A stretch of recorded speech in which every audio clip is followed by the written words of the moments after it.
Hey everyone, welcome to another TIRZA'S Tarot Tuesday. I'm just giving you some good cleansing vibes for whoever might need them, with the intention for you to accept if you want to, with lots of healing energy. Right, just put that on me as well. Can never get too much of that, can you?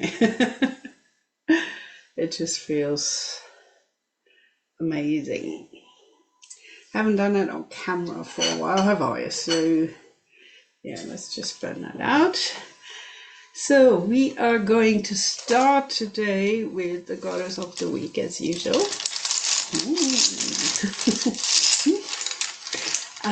For all of you who don't know me, I'm Tirza Schaefer, the smiling goddess. Welcome to my channel, and I hope you find this useful. It's a general reading for the week ahead, always from Tuesday to Monday, which is why it's called Tirza's Tarot Tuesday. Yemoja, that's an African goddess. She is like a mother goddess, water, dolphins. You might know her. She was taken via the slave trade into the New World. So Yemanja or Yemanja is, or Jemanja, different kind of various names were then, morphed into those on, over travel and time and distance, whatever. She is a West African goddess by origin, and more of a river goddess, actually. So yeah, and she's got lots of children. She protects children, and if you invoke her, she will be very protective. It's very, very good if you're pregnant or you've got children, or you need help with childbirth. She is a person, a goddess to turn to. And she is a fierce defender as well. So if you need some protection, kind of, for you, your family, especially where children are involved, but also for yourself, you can work with her. And let's see what the tarot cards say, okay?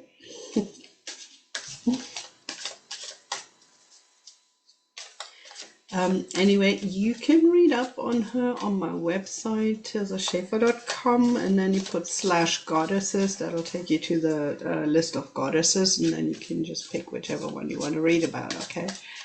Click and it'll take you to that page then. Right, let's see. This week for the world. Oh, we are going forward. A lot of new energy is coming in, and you need to use your intuition. So, but this is really brilliant. We've got two major arcana, which are, spot on. Powerful Queen of Cups, a court card. It's very intuitive, very feminine. So, yeah. Okay, we're starting with the Chariot. There you go. I'm using the Tarot of the Witch's Garden by Sasha Graham. That's the deck that I'm using today. Absolutely love that. Look at those colors, that blue. I love blue so much. I mean, I love most colors, but blue is definitely one of my favorites. Hang on, let me do it like this. Maybe then it comes into focus more. Yay, you! There you can see that. So the Chariot is all about like focus, going forward, going after your goals, and not letting anything stop you. And also being in control. Don't let the horses run away with you and capsize the chariot or something.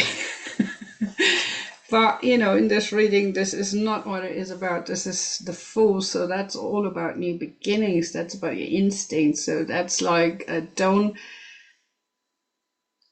use your head too much. I mean, obviously, when you take risks or weigh your options, don't completely discharge your reasoning, but this is really about trusting your instincts. And if you have that gut feeling like this is it, this is something you want to start, or, trust them.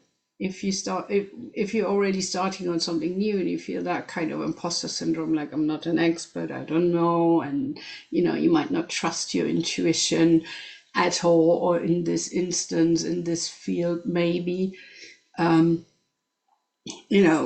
with it. Go what your gut feeling says, what it tells you. It's more, it's not so much like your spiritual, but like really like your first reaction, your first instinctive reaction. Do you feel like drawn to it? Do you feel repelled? Do you feel like, that kind of feeling? Go with that. Don't question it. Don't second guess yourself. Okay. So it might be a good time also to, to learn to trust yourself more and your own judgment, that instinctual judgment, and people who are so much in their heads, I tend to do that as well myself. So, I always have to have a look out that I'm keeping the balance here. Learn to trust yourself more. Your gut instinct. I know it's like, for me, it was like I had a lot of conditioning in my childhood that basically told me not to trust my own intuition, my own instincts, due to my parents wanting to protect me. But that actually, had really serious negative repercussions. They meant well, but didn't work out that way. So, I had to learn to trust myself, my instincts, my own intuition again. And it's an ongoing process, obviously, So if you're one of those people that had negative experiences and you think like, your intuition or your instincts don't work so well, and you are relying too much on outside sources and authorities, this is your time to really look at yourself and work on yourself in that capacity, because you are your own highest authority. And the more you trust yourself, the stronger those instincts and the intuition becomes. Okay. So when you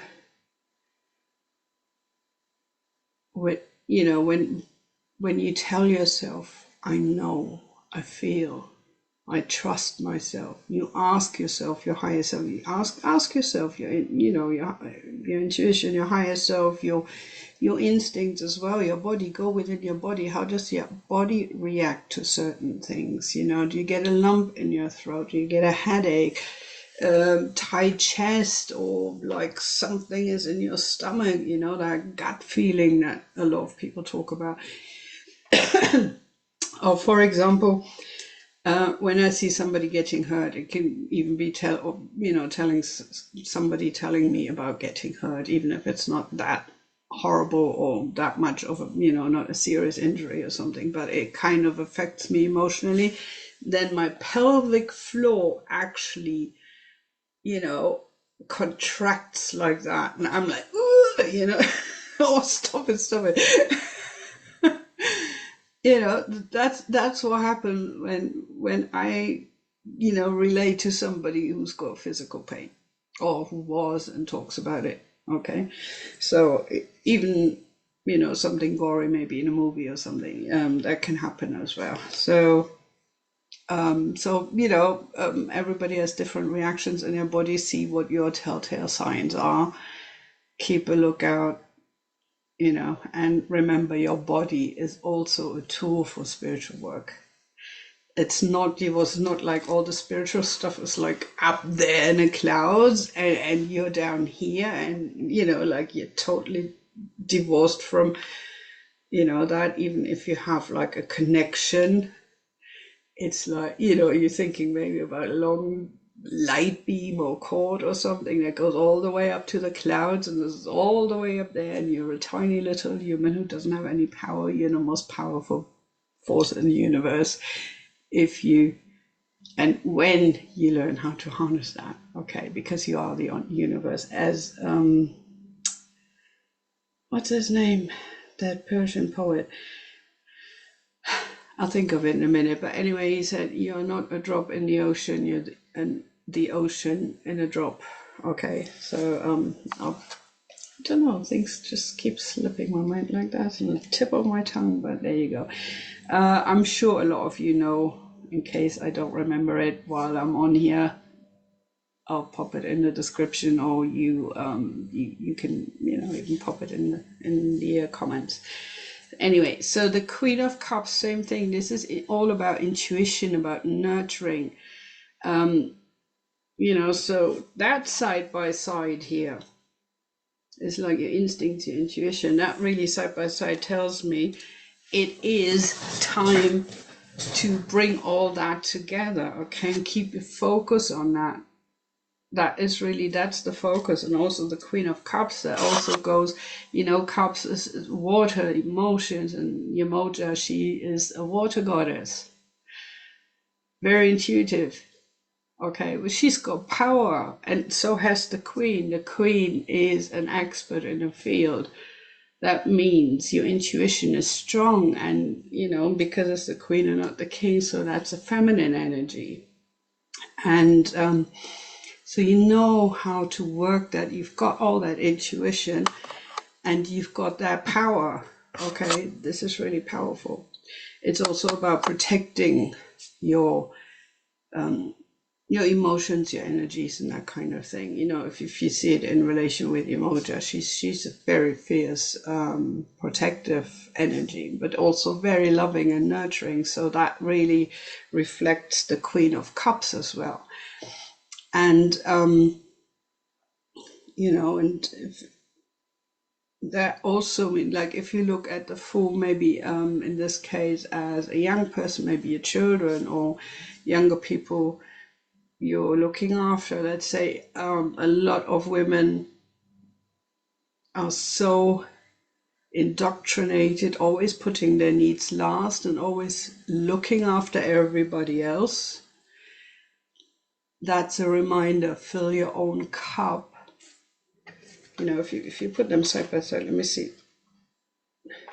It's like kids go out and do whatever the hell they want. They're spontaneous, they're in the moment, they don't think about consequences or whatever. They just go, and they just go like, live their lives, do whatever, just, they're very spontaneous, what comes into their head. And then you have the Queen, she's sitting, she's resting, she's in a resting position, okay? So that is the counterbalance to the forward movement of the Chariot. So you have to fill your own cup first to be able to give it and offer it to others. And there's like, if your cup is full, you have something to offer. And that actually goes, when it lies side by side like this, it goes into that direction. So you have to take that time out, nourish and replenish yourself, work with yourself, sit with yourself, and then you can. But it's also about like a cup, she's looking actually down at the cup and she's not looking forward. And she's got a snake on her lap, which is like a, snakes also stand for healing and transformation. Even though it's a little snake, it's definitely it's like you transform and you heal as you spend time with yourself doing that. And looking at the cup is also like, you're focused on that intuitive work. You're focused on going deep, you're focused within. Okay, feeling yourself out, going into your intuition, connecting to your higher self, the divine, deities, spirit guides, power, whatever you have inside there in your heart space, but go into your heart space. That's your safe space. That's when no one and nothing can touch you. So that is an inner space that you go within and it's the most beautiful space, and it looks totally different for everyone else, you know, because it's uniquely you. And that is a protective space. No negative energies can come in there or anything. So you need that time to have that balance, you know, and to really go for now, you know, with laser focus. Take that time. It's important. Go ahead on your journey of learning to combine the mundane with the spiritual. Don't, like, you know, have like one up there and the other. I've done that for years. I didn't know how to bring them together and to really, you know, apply spirituality in my daily life, because at the time, you know, I didn't have access to teachers and books like that who really made me understand that. And a bit older. There's so much, you know, all around the world on the internet and, you know, books and whatever. But that time it was a bit more difficult for me. And feeling so blessed that we've got all that now. Yeah, so that is very important, you know, look at yourself and work with yourself. And the better you feel, the stronger you feel, and the more powerful and intuitive you are, the more you can give to the world as well. If there's nothing in your cup, what, you know, it's like, where are you going to pour from? What are you going to pour? There's nothing there, okay? So it's very important.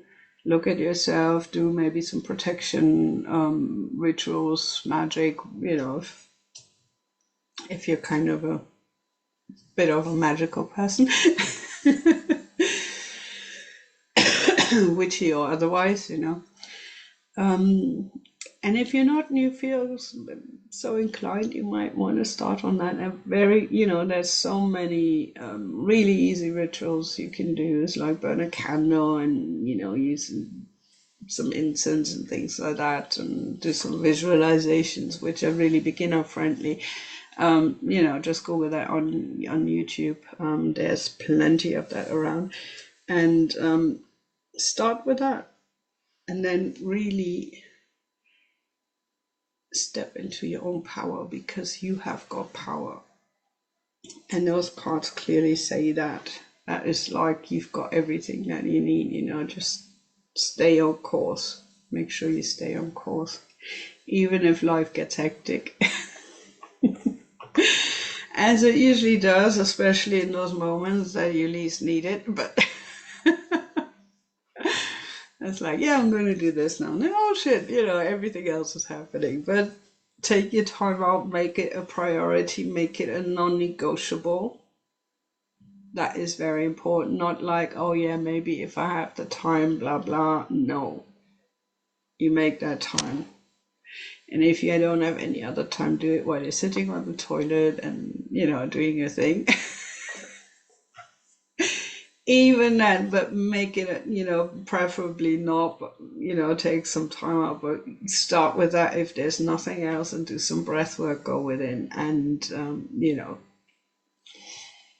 take that time. Even if it's 10 minutes a day, find 10 minutes where you can be all alone with yourself, nobody's bothering you, and put that work in, because the more magic and power you feel inside of you, the more empowered you are, and yeah, the more powerful you become as well. So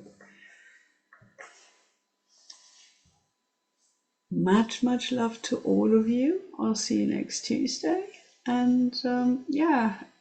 Oh, I'm on Friday. I had an interview with Nessa Lovell, so if you want to check that out, and you know, the little goddess quickie reels. I've actually been told by somebody else that they really enjoy that. Those little ones, and you know, and they usually click on the link and have a bit of a read through when they feel so inclined with the goddesses. Totally free, you don't have to do anything. If you want to sign up to my newsletter, you can do that on my homepage, on my website, TIRZA'Schaefer.com. Right on top, under the banner, you can sign up, and then you can pick which, you know, whichever one you want. Okay, so much love, and I'll see you next week.